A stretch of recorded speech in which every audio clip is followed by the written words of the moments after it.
सभी को राम राम। स्वागत है आप सभी लोगों का। सबसे पहले तो आपको हिंदू नववर्ष की हार्दिक शुभकामनाएं। एक लंबे समय के बाद वीडियो आज मैं अपने चैनल पर अपलोड कर रहा हूं। कोशिश है कि अब रेगुलर वीडियोस आप लोगों को देता रहूं। अगर हम बात करें मार्च में किस कंपनी ने कितनी गाड़ियां बेची हैं तो कुछ डेटा काफ़ी ऊपर नीचे हुए हैं। अगर मैं खासकर बात करूं स्कोडा की तो ये काफ़ी अच्छा परफॉर्म कर रही है इंडिया में। इसकी गाड़ियां लोग बाग काफ़ी पसंद कर रहे हैं और एक के बाद एक कस्टमर इसके बढ़ते ही चले जा रहे हैं। वहीं दूसरी तरफ कुछ कंपनीज ऐसी भी हैं जिसके कस्टमर्स लगातार नीचे गिरते ही चले जा रहे हैं। तो चलिए देख लेते हैं मार्च के महीने में किस कंपनी ने कितनी गाड़ियां बेची हैं। सबसे लास्ट मतलब कि 13th पोजीशन पर है हमेशा की तरह सिट्रन, जिसने सिर्फ 52 गाड़ियां ही बेच पाई हैं मार्च के महीने में पूरे भारत के अंदर। अब यार हाल फिलहाल इनकी सिर्फ एक ही गाड़ी इंडियन मार्केट में अवेलेबल है और वो भी काफ़ी ज़्यादा ओवर प्राइस्ड है, तो उसकी बिक्री इतनी होना ही स्वाभाविक है। आगे बढ़ें तो 12th पोजीशन पर है निसान की बिक्री लगभग पिछले काफ़ी महीनों से मैग्नाइट के लॉन्च होने के बाद खासकर काफ़ी अच्छी है और पहले से ज़्यादा इंप्रूव लगातार होती ही चले जा रही है। लेकिन मार्च की बात करें तो इसमें इसकी बिक्री थोड़ी कम रह गई है। सिर्फ 3007 यूनिट्स ही बिक पाई हैं, जबकि आमतौर पे 4 से 5000 गाड़ियां निसान काफ़ी आराम से बेच लेता है। 11th पोजीशन पर है फॉक्सवैगन। इस कंपनी ने 3672 गाड़ियां बेची हैं मार्च के महीने में पूरे भारत के अंदर। कई सारे लोग इंतजार कर रहे थे कि नेक्स्ट जनरेशन पोलो इंडिया में आएगी, लेकिन ऑफिशियली फॉक्सवैगन ने मना कर दिया है कि नेक्स्ट जनरेशन पोलो इंडिया में नहीं आने वाली है। जिस तरह से वेंटो डिसकंटिन्यू हो गई है उसी तरह से जल्दी ही पोलो भी डिसकंटिन्यू हो सकती है। चलिए आगे बढ़ते हैं तो 10th पोजीशन पर है मॉरिस गैराजेस। इस कंपनी ने टोटल 4721 गाड़ियों को बेचा है पूरे भारत में। एक समय था जब इसकी हेक्टर गाड़ी की सेल्स अकेली इतनी थी 4 से 5000 यूनिट्स हर महीने, लेकिन अब मॉरिस गैराजेस के 4 से 5 प्रोडक्ट्स इंडियन मार्केट में अवेलेबल हैं और उसकी बिक्री काफ़ी कम हो गई है। इस समय तो ग्लॉस्टर है, एस्टर है इलेक्ट्रिक में और उसमें भी पेट्रोल में भी, मतलब इलेक्ट्रिक में भले उसका नाम अलग है लेकिन है तो वो एस्टर ही। इसके अलावा हेक्टर और हेक्टर प्लस का 7 सीटर वर्जन भी अवेलेबल है, 6 सीटर भी है। उसके बाद जाके टोटल सभी गाड़ियों की बिक्री 5000 को क्रॉस भी नहीं कर पा रही है। और ये कोई सिर्फ इस महीने की बात नहीं है, पिछले कुछ महीनों का डेटा अगर आप उठाकर देखोगे तो आपको 5000 से नीचे ही बिक्री दिखेगी। और अब बात कर लेते हैं 9th पोजीशन पर बैठी हुई स्कोडा के बारे में। तो इस कंपनी ने मार्च में काफ़ी ज़बरदस्त बिक्री करी है। 5608 गाड़ियों को बेचा है पूरे भारत में।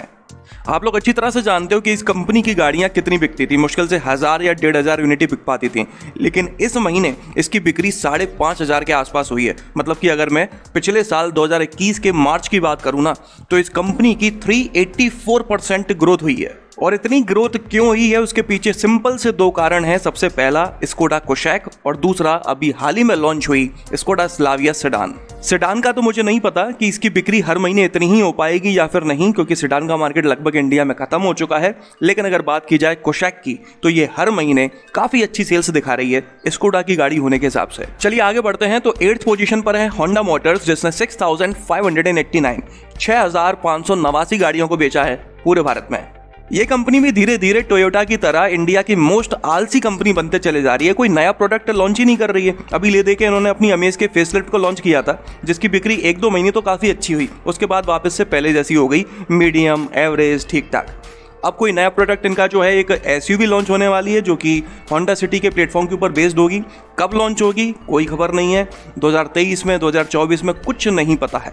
ले दे के इनके पास हाल फिलहाल एक ही SUV है WRV, जो SUV कम और क्रॉसओवर ज़्यादा लगती है। इसके अलावा बिल्कुल भी सेगमेंट के हिसाब से अच्छा पैकेज प्रोवाइड नहीं करती, कम से कम उसको ही अपडेट कर दो बॉस। 7th पोजीशन पर है रेनो, जिसकी 8518 गाड़ियां बिकी हैं पूरे भारत में। पिछला कुछ समय उठाकर देखा जाए तो रेनो एक से एक गाड़ियां लॉन्च कर रहा है इंडियन मार्केट के हिसाब से। मेरा मतलब है कि रेनो भी इंडियन मार्केट के कस्टमर्स को समझने लगा है। लेकिन हाल फिलहाल बिक्री की बात करें तो इसकी काफ़ी कम रह गई है। आमतौर पे 12 से 15,000 यूनिट्स इसकी बिक जाती हैं, लेकिन इस बार लगभग 8.5 पर ये रह गई है। 6th पोजीशन पर है टोयोटा, जिसकी 17,130 गाड़ियां बिकी हैं मार्च में पूरे भारत के अंदर।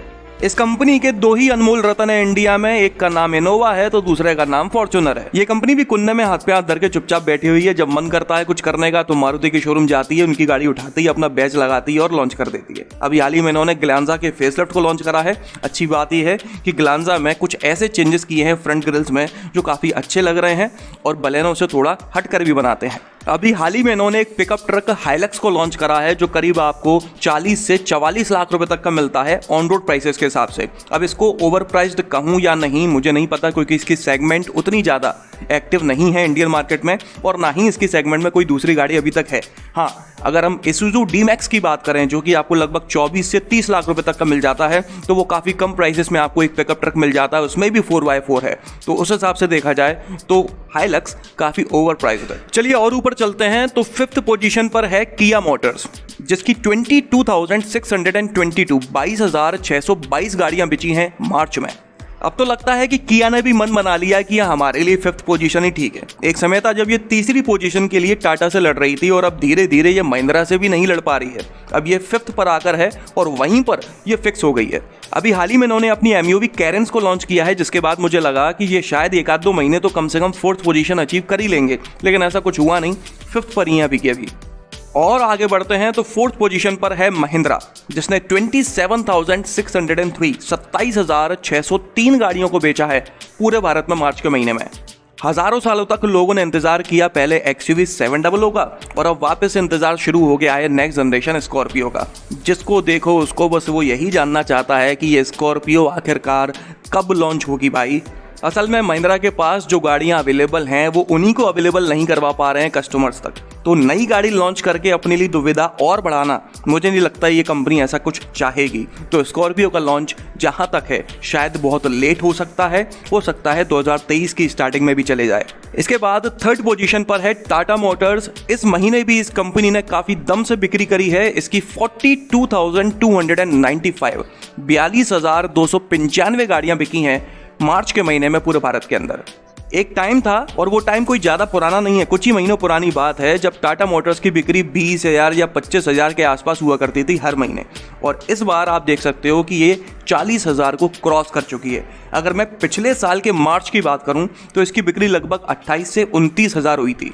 एक महीना तो ऐसा भी गुजरा था जब टाटा ने हुंडई को पीछे छोड़ दिया था, लेकिन अफसोस वो सिर्फ एक ही महीना था। उसके बाद ऐसा कभी नहीं हुआ अभी तक तो कि टाटा ने हुंडई को पीछे छोड़ दिया हो, लेकिन डेटा देखकर ऐसा लगता है कि वापस से ऐसा कभी भी किसी भी महीने हो सकता है। और 2nd पोजीशन पर है हुंडई मोटर्स, जिसने 44,600 गाड़ियों को बेचा है पूरे भारत में। तो आप देख सकते हो कि हुंडई और टाटा में कितना बारीक अंतर रह गया है। बहुत जल्दी ऐसा हो सकता है कि टाटा हुंडई को ओवरटेक कर ले। और अब बात करते हैं इंडिया की सबसे बड़ी ऑटोमोबाइल कंपनी मारुति सुजुकी के बारे में। तो इसने 1,33,861 1,33,861 गाड़ियों को बेचा है पूरे भारत में। तो भाई ये था पूरा डेटा कि मार्च में किस कंपनी ने कितनी गाड़ियां बेची हैं।